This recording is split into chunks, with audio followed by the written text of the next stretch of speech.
Hola amigos, para culminar con el contenido del título preliminar del Código Tributario, en este video veremos la norma 16, la cual se denomina calificación, elusión de normas tributarias y simulación. Antes de empezar a ver qué es lo que nos dice esta norma en sí, es importante que nosotros conozcamos y sepamos diferenciar estos tres términos: la economía de opción, elusión y evasión. La economía de opción también es denominada planificación fiscal lícita o planeamiento tributario lícito. La economía de opción consiste en reducir el pago de tributos, pero legalmente, ya que la propia ley es quien establece varias alternativas para que el contribuyente pueda escoger. Y un ejemplo muy claro son los regímenes tributarios, ya que cuando una empresa se constituye puede elegir si pertenecer al régimen especial de renta, al nuevo RUS, al régimen general o al régimen MIPE tributario. Es cierto que cada uno de estos regímenes tiene sus limitaciones, pero en realidad una persona, antes de constituir una empresa o al momento de ver qué actividades va a realizar, ya puede saber la cantidad de impuestos que le correspondería pagar, ¿no?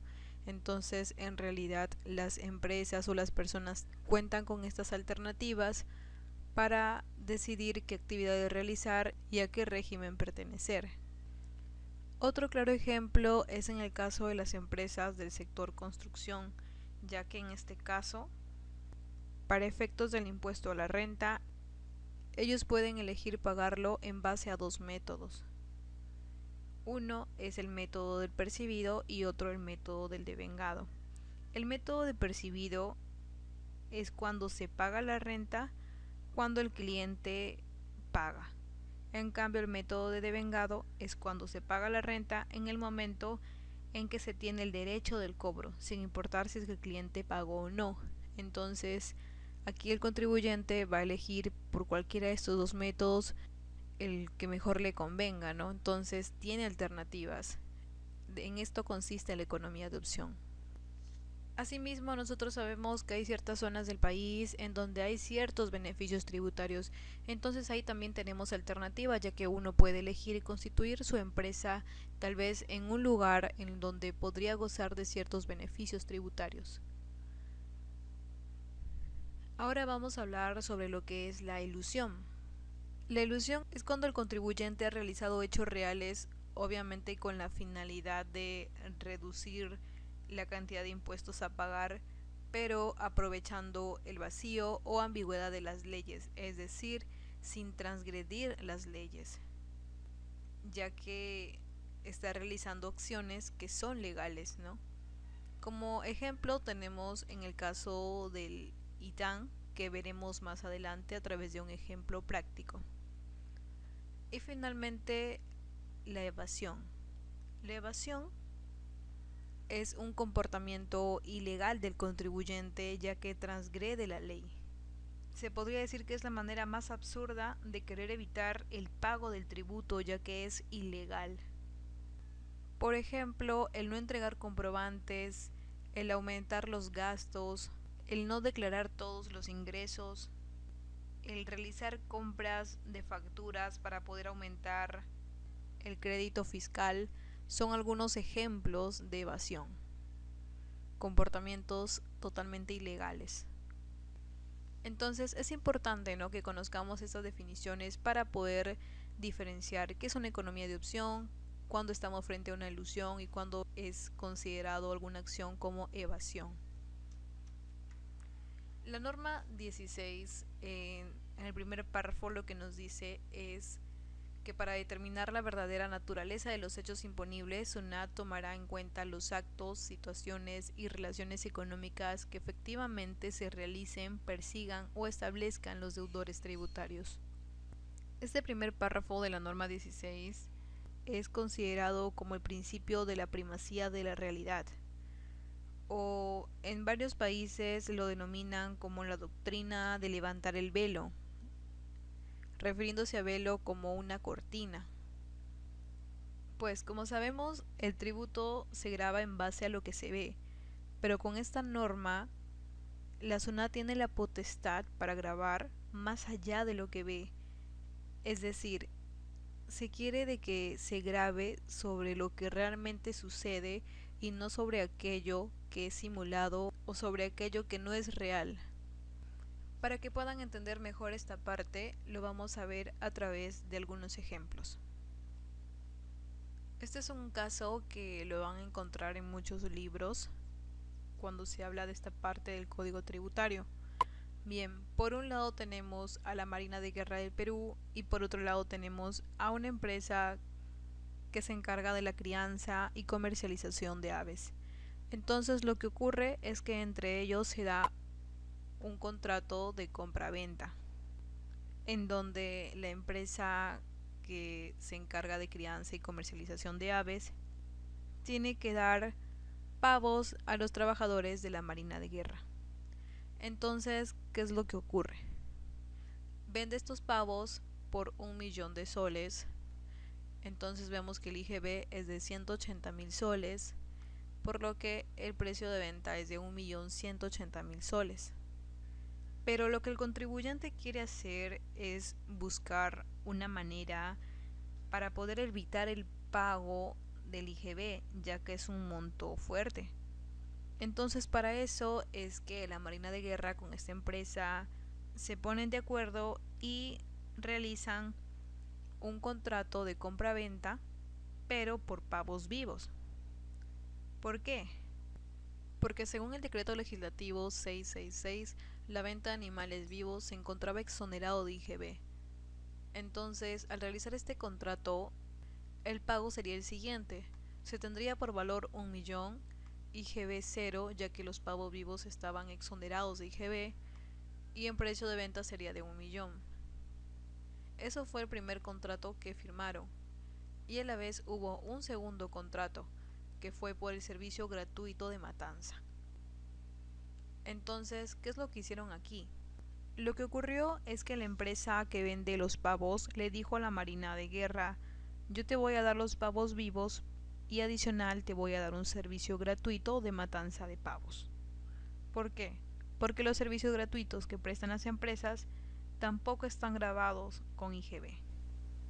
Entonces, como pueden ver, esa es la cortina, eso es lo que quiere la empresa de pavos que SUNAT vea.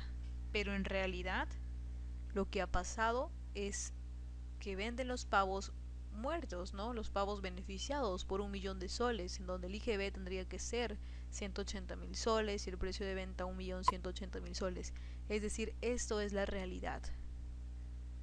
Y lo que querían hacer con los dos contratos es una simulación, ¿no? Querían hacer como si vendieran los pavos vivos y que después se le da el servicio gratuito de matanza con la finalidad de evitar el pago del IGB.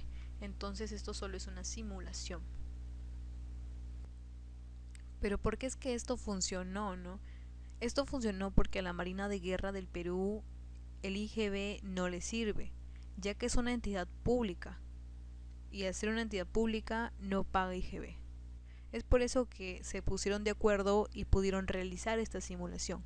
Si la venta hubiera sido a otra empresa que sí hubiera necesitado el IGB, lo más probable es que esto no hubiera ocurrido, ya que se estaría perjudicando a la empresa que estuviera comprando los pavos. Bien, entonces, en esta situación, en este ejemplo que les acabo de mostrar, la SUNAT dijo a esta empresa que se dedica a la crianza y comercialización de aves: esto que has hecho no sirve, ya que es lo que quieres que yo vea. Esto es una pantalla, una simulación, pero la realidad es que los pavos que han vendido han sido beneficiados y los han vendido a 1.000.000, por lo que el IGB corresponde a 180.000 soles. En conclusión, lo que ocurrió aquí es que la SUNAT utilizó o aplicó el primer párrafo de la norma 16.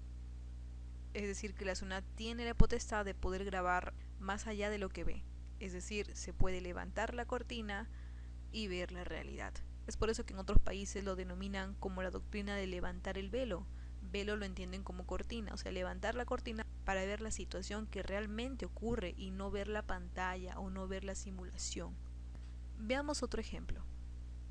En este caso tenemos a una empresa pesquera que va a vender sus bienes a una empresa productora, la cual es una empresa vinculada ya que corresponde al mismo dueño. Esta empresa productora se encarga de comprar pescado para procesarlo y vender como productos ya procesados, ¿no? Entonces la empresa pesquera factura a la empresa productora lo siguiente: un valor de 1.000.000, IGB 0 y precio de venta de 1.000.000. ¿Por qué el IGB es 0? Porque la venta de pescado para consumo humano está exonerado de IGB, pero para consumo humano, ya que si fuese adquirido para procesarlo y tener harina de pescado, eso ya es otra cosa, ¿no? Entonces, cuando se vende pescado para consumo humano, ahí sí se encuentra exonerado de IGB.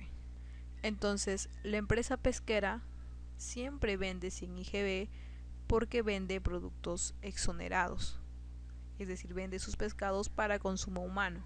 Pero la empresa no solamente vende, sino que la empresa también realiza compras de combustible, de lubricantes para sus maquinarias, compra alimentos para sus trabajadores, etc. Pero cuando la empresa pesquera compra estos bienes, sí paga IGB, es decir, compra con IGB, por lo que tiene crédito fiscal.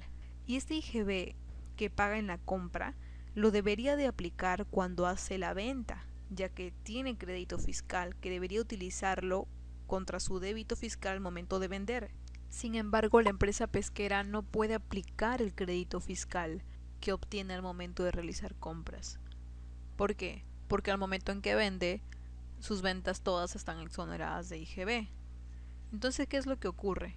En este caso, el IGB de sus compras va a pasar a formar parte de su costo, ya que no lo puede aplicar. Entonces, una vez más se ponen de acuerdo y la empresa pesquera emite dos facturas. Ya no emite una, sino que la divide en dos. Una primera factura por un valor de venta de 800.000 con IGB exonerado y a precio de venta de 800.000, y una segunda factura con un valor de venta de 200.000 con IGB de 36.000 y un precio de venta de 236.000. ¿Y por qué emite dos facturas?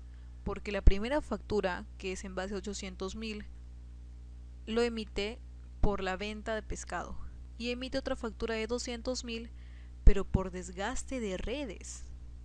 O sea, lo que dice es, como yo utilizo redes y eso se desgasta, entonces te voy a hacer dos facturas, y es por eso que hace las dos facturas, ya que en la segunda considera el IGB con la finalidad de poder utilizarlo contra su crédito fiscal que obtiene al momento de realizar sus compras. Entonces, los 36.000 de la segunda factura le serviría para poder dar uso a su IGB que paga en las compras, el IGB que tiene acumulado. Pero en realidad, la empresa, ¿qué ha comprado? ¿Ha comprado pescado y desgaste de redes?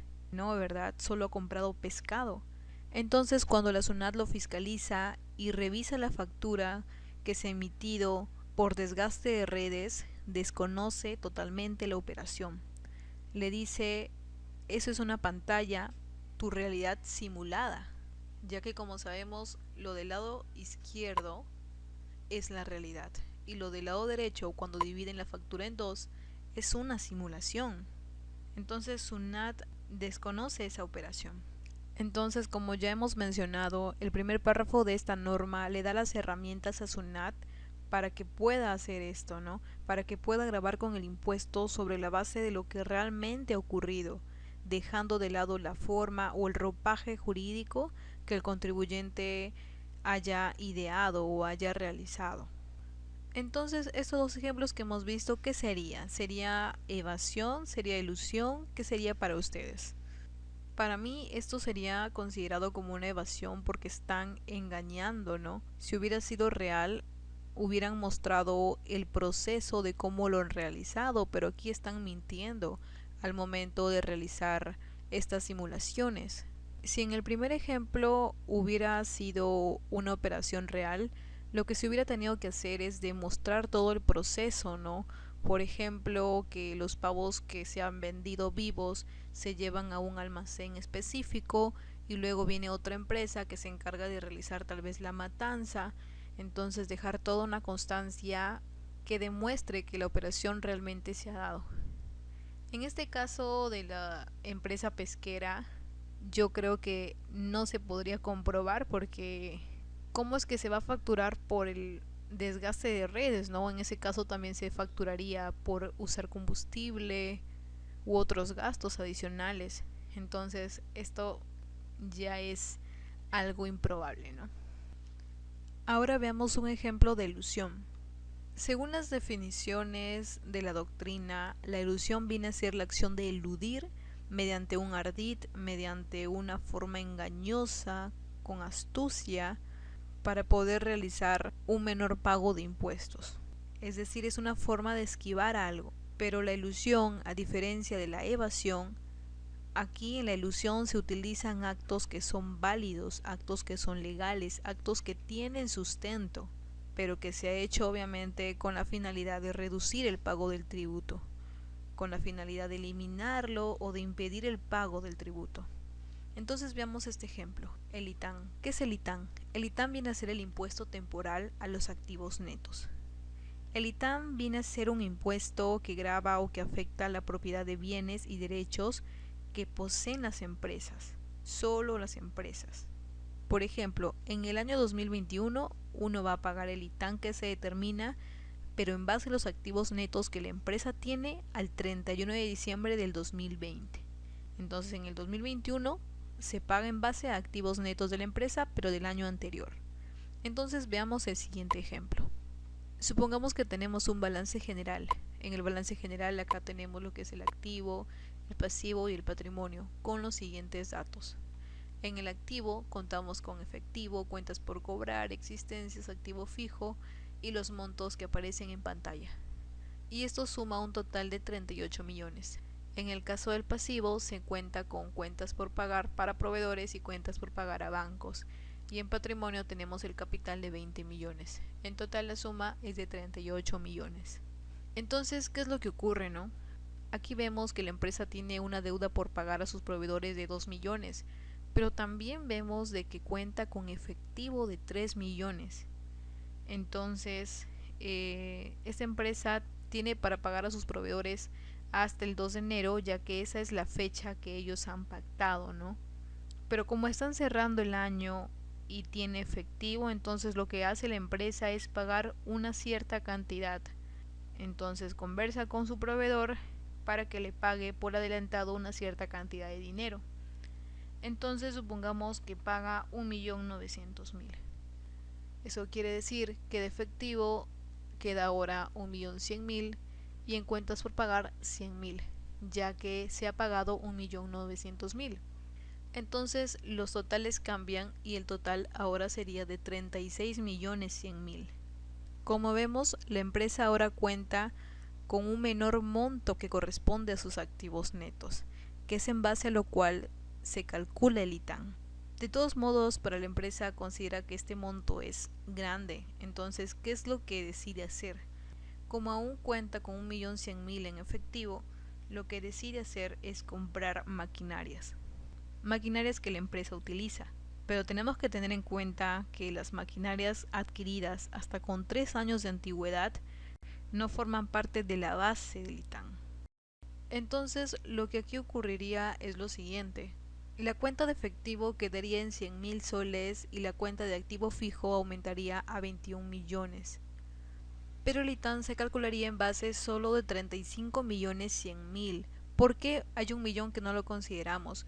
Porque ese millón estamos considerando que la empresa ha comprado un activo fijo.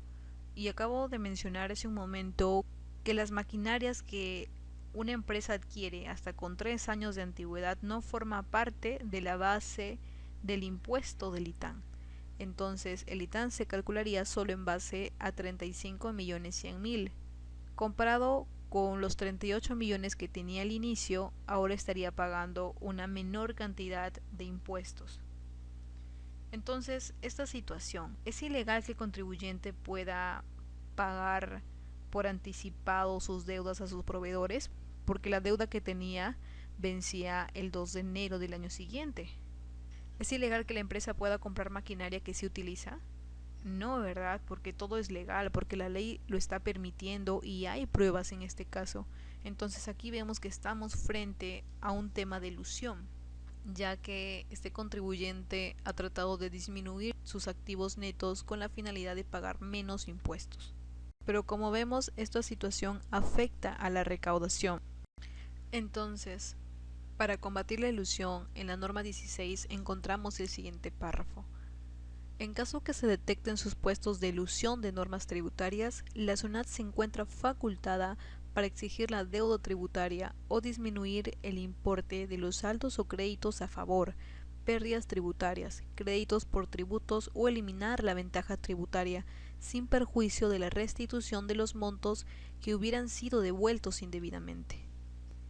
En sí, para combatir la ilusión se puede dar de dos maneras: bien incorporando cláusulas o normas generales o incorporando cláusulas específicas. Las cláusulas generales es cuando se le otorga alguna potestad a la SUNAT de cobrar el impuesto que realmente debe aplicarse, el cual es lo que se ha establecido en esta norma 16, pero esto es un poco complicado, ya que la SUNAT, ¿cómo te podría cuestionar por pagar a tu proveedor, verdad? ¿Cómo podría cuestionarte el que hayas realizado la compra de una maquinaria que sí necesitas? La otra manera hubiera sido que se apliquen cláusulas específicas, es decir, que en la propia ley del ITAN colocaran que todos los actos que el contribuyente haga en el mes de diciembre o en los últimos días del mes de diciembre no tendrían efecto para calcular el ITAM. Entonces de esta manera se evitarían estos actos de ilusión. Y bueno, hasta aquí toda la serie respecto al título preliminar del Código Tributario. Espero que toda esta información les haya servido de mucha ayuda. Y si ustedes creen que sería bueno continuar con los videos del libro 1 y los demás libros del Código Tributario, escriban en los comentarios o sugiéranme algún tema para realizarlo. Muchas gracias por su atención.